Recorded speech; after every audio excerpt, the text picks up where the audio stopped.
Some time ago, my wife, my son, and I spent an afternoon looking at old photographs that were spread out on our kitchen table. There were photographs there from our wedding day, nearly 30 years ago.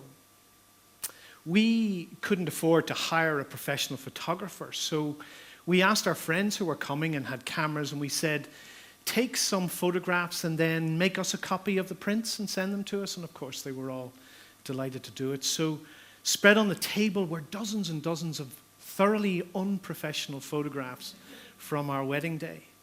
Some of them were out of focus. Some of them had fingers in front of the lenses.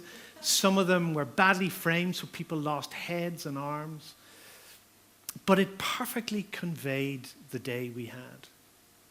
And as Adrian, my wife, and I looked back and we thought, 30 years? Where has that gone? There were also photographs on the table of one of the very first big family holiday we went on. My daughter was 4 years of age, my son was 18 months, and the four of us got onto this big plane and we flew away to the sun, and we rode a speedboat up and down a mighty river for several days. We connected back with family. And we laughed a lot as we looked at the photographs. Now, the thing is, my son, who was with us looking at these photographs, Christopher's now 6'2" or 6'3", and he looks at himself in these photographs and he has not a single memory of this great holiday. Even though there is irrefutable evidence, he's there in my arms. I'm holding him as an infant. No memory. And yet for Adrian and I, we look back on those photographs and that holiday, and it's like it was yesterday. Irish writer Sebastian, his last novel was called Days Without End.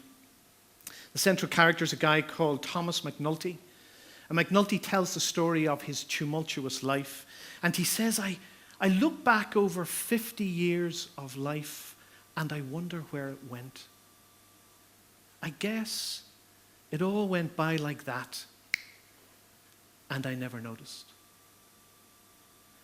And then he says, a man's memory might have only 100 clear days in it, and yet he has lived thousands. We have our store of days, and we spend them like forgetful drunkards. Isn't that a great line? We have our store of days and we spend them like forgetful drunkards. The novel is about making sure you take account and take notice and pay attention to your store of days as they are passing you by. McNulty says the things that give a man a heart are rare enough. Best to notice them when they come and not forget. One of my favorite writers is a woman called Dillard, and she says, how we spend our days is, of course, how we spend our lives. What we do with this hour and with that one is what we are doing. I'm a theologian. I spend a lot of time in sacred texts, which are actually stories and myths with wisdom to help us live by. And buried away deep in the Hebrew scriptures that I look at a lot, there's one piece of wisdom that I like, and it says, make sure you pay attention to your day, because that's how you grow in wisdom. Pay attention to your day. That's how you grow in wisdom. Now, of course, that was written when a day was the basic unit of measurement of time. We didn't have hours and minutes and seconds. We just had sand in an hourglass or moving shadows on a sundial. I wonder, did you know that once upon a time, on these islands, every town and village set their clocks by local noon? And that meant that in the town of Bristol on the west coast of England, they were 11 minutes behind the time in London on the other coast. But of course, since nobody moved that quickly back and forth, nobody really noticed. It didn't matter in any way, shape, or form until we built the railroads. And then people started missing their trains. Because, of course, the timetables were printed from London according to London time, and nobody west of London was on the same clock. And so by 1840, when they'd figured it all out, they all got together and they agreed to publish the train timetables in London time, and then that would do for the whole country. For the time that remains here, I want to talk a little bit about the spirituality of attention, about the store of days that we have, and how we can spend that time in such a way as to make a living, or we can spend our store of days with attention in such a way that we can make a life. There's a story. Pull this up. We are so good at measuring time. We can measure it right down these days to these kinds of scores. The duration of 9,192,631,770 periods of the radiation corresponding to the transition between the two hyperfine levels of the ground state of the cesium-133 atom. And you all know what that is. What is it? It's a second. It's a second. That's a scientific measurement of a second. And we try to fill every single one of those seconds with everything we've got because we think this is how we make a life. Fill everything until every second seems like the last, and every day seems like the last, and then every year seems like the last. We don't have to live that way. We can pay more attention to the pattern of our days and our lives. And I'm going to give you 7 words of wisdom from poet Mary Oliver. She has written a poem she calls Instructions for Living a Life. 3 lines, 7 words. By the time I've read it off the screen, you will have memorized it. And if you hear nothing else that I say today, take these 7 words away with you. Instructions for living a life. Pay attention. Be astonished. Tell about it. Pay attention. Be astonished. Tell about it. Another writer and poet, a woman called Pat Schneider, she talks about the need for us to pay companionable attention. To pay companionable attention to the stuff of our lives, to the people in our lives, to our own lives. This is how we demonstrate love, by paying companionable attention. It's also, by some strange alchemy, the way we take time and the minutes and moments of our lives and we transform that time into wisdom, into a real life. I said earlier I'm a theologian. I spend a lot of time in sacred myths and stories. One of them occurs in the first chapter of the book of Genesis in the Bible. It's a creation story. And it's a creation story in intervals, and the intervals are called days, and God makes things. And at the end of every one of those days, God stops and pauses and looks at what he's made and he says, that's good. Even God stops at the end of the day to notice what he has done, to pay attention, and he describes what is good. Elsewhere in the story, there is a story about a tribe of people making their way through a great desolate wilderness. It's a time of great lack and great hunger.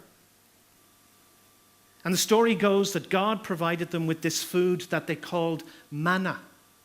And it appeared every single morning on the ground, and it only lasted until the sun came up, and then the sun burned it away, and they were instructed to gather it before the sun burns it away. And you're not allowed to store it, you're not allowed to hoard it. Eat what you gather every day, and you'll get more tomorrow. And so I imagine that young couple with a thriving family of young kids all around them, permanently hungry, permanently active, and they get up early in the morning. It's still dark, it's still cold. They dress themselves, they dress their kids, they gather all the pots and pans that they can, and they step out the tent flap and they begin to gather this manna. And they go until the sun comes up and it burns away, and they walk back in their tent and they think, have we got enough for our family today? And at the end of the day, they realize we had sufficient. We had enough. And that strengthens them to do exactly the same thing the next day.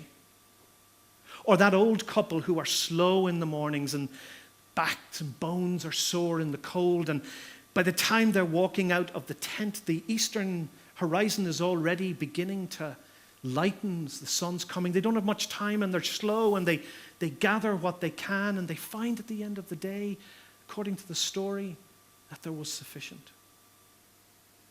And that strengthens them to go again the very next day. There's wisdom in that myth. Today, time is our manna. It's given to us fresh every day. Brand new. We can't store it. We can't hoard it. And it takes great strength to step out into your day every morning and believe that there is sufficient time today to do what I have to do. And tomorrow, I will gather it afresh again. That's not normal or natural for us. And it only comes as a habit, as a practice, when we pay attention to the passing of our store of days. I want to end with another poem, again by Mary Oliver. She's a great nature poet. She wanders the fields and the forests around her home, and she writes what she pays attention to. Sometimes she says, I have sat so long in the one place that the deer don't even recognize me as a human being, and they come and walk past her, or the birds come and stand on her shoulder. She's written a poem called The Summer Day, and the poem ends with a gentle challenge for each of us about how we are making our way through this world. The summer day. Who made the world? Who made the swan and the black bear? Who made the grasshopper? This grasshopper, I mean. The one who has flung herself out of the grass. The one who is eating sugar out of my hand. Who is moving her jaws back and forth instead of up and down. Who is gazing around her with her enormous and complicated eye. Now she lifts her pale forearms and she thoroughly washes her face. Now she snaps her wings open and gently flies away. I don't know exactly what a prayer is. I do know how to pay attention, how to fall down in the grass, how to kneel down in the grass, how to be idle and blessed, how to stroll through the fields, which is what I have been doing all day. Tell me, what else should I have done? Doesn't everything die at last and too soon? Tell me, what is it you plan to do with your one wild and precious life? Thank you.